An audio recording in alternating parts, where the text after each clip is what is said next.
Hi, my name is Megan Bosca, and I chose to read Aladdin Legacy of the Lost for my comic. I absolutely enjoy all the different interpretations of Arabian Nights, so I figured this would be a good place to go, and it actually was a fantastic comic. The publishing company is Radical Publishing, also known as Radical Comics, if you can see on the top right here. This company is based in Los Angeles and Hollywood, but there are also offices in London in the UK. The comic is written by Ian Egerton and is illustrated by Patrick Riley, as well as kind of butcher her name, her name, Stepan Sejic, which we can see the names of these people. Oh, I went too far. Over here, Stepan Sejic, I can't say it. And it's a 3-part series. Obviously, I chose the first book, just to kind of help me get some insight, but I did read the second book, which was also very good. Second comic, excuse me. And so we have some different characters, and it kind of starts in this different place, kind of like the Arabian story, and it mostly takes place in this place called Shambhala, but the other areas in the book I really don't know much about. This guy right here, I like to call him Quazin.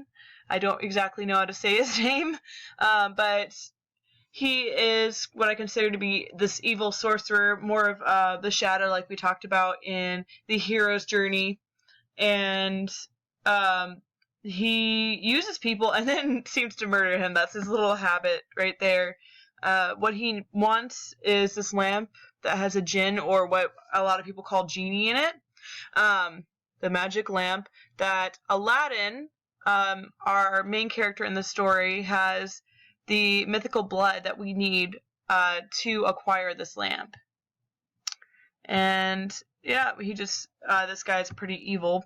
He likes to kill people for fun. Let's see if I can go past here. This is the first time we see Aladdin right here, and he's kind of a thief. The story about him is his mother died giving birth to him, and was raised by prostitutes inside the brothel of Shambhala. I consider him an anti-hero. He has some qualities that aren't great, right? So he's stealing, he's thieving, he's a gambler, and he does things to get his way. He doesn't work or do anything like that.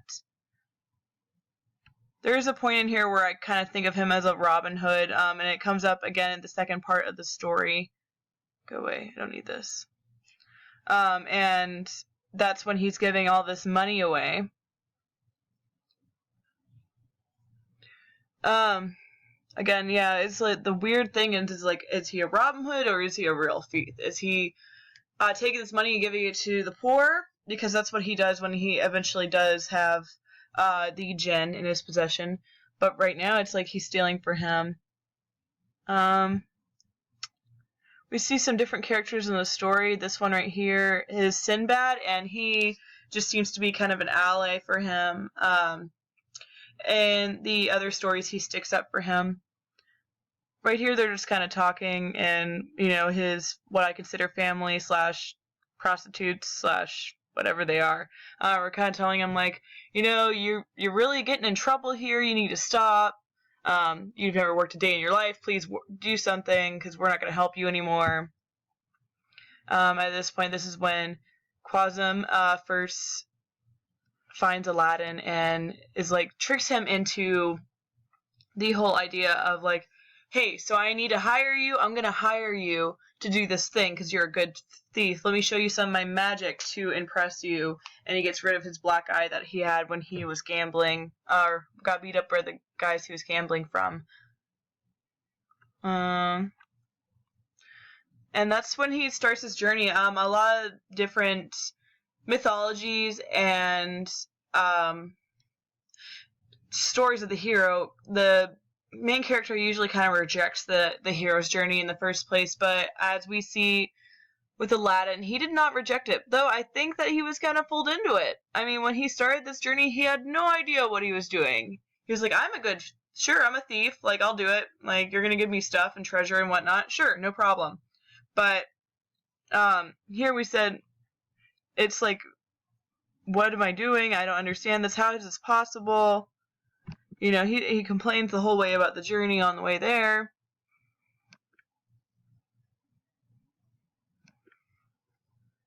He ends up going to this dark, creepy place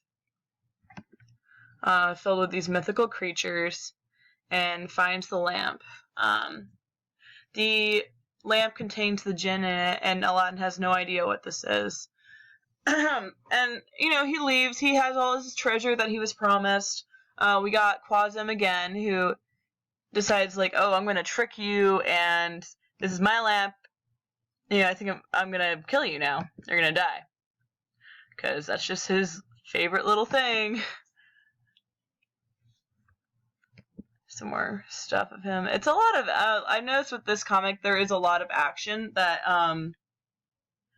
or just like action scenes where you just kind of see like, someone attempts on someone's life, or someone, being heroic and leaving or rescuing. The illustration in here, I was one of my favorite parts, and that's what was talked a lot about in the different reviews I read, is how unique the illustration was, and how the comic was a very different adaptation of Aladdin. Much more mature, and had a more impact, a more storyline that related to its readers, right? We kind of see Aladdin more as human.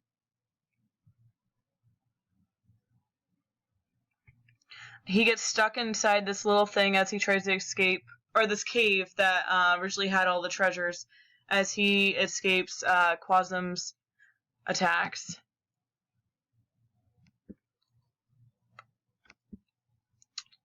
He kind of finds this, as he's in there, these creatures are trying to kill him, and he finds this little city, and it's pretty cool. And he's like, oh my gosh, I have to kill these creatures, I have to survive, let me get some oil from this lamp, because all lamps have oil, and, which, you know, this day and age we have no idea what, like, lamps have oil? That's weird. And he rubs the lamp and a jinn comes out. It's just cool.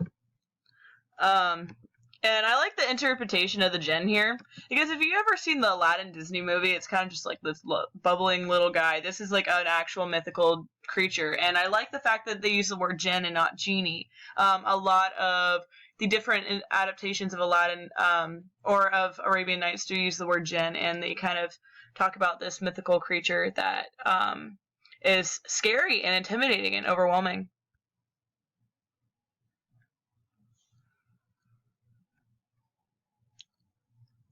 So what happens is the jinn grants him 3 wishes, choices, whatever. And one of them has something to do with obviously being super duper rich and having a place in Shambhala.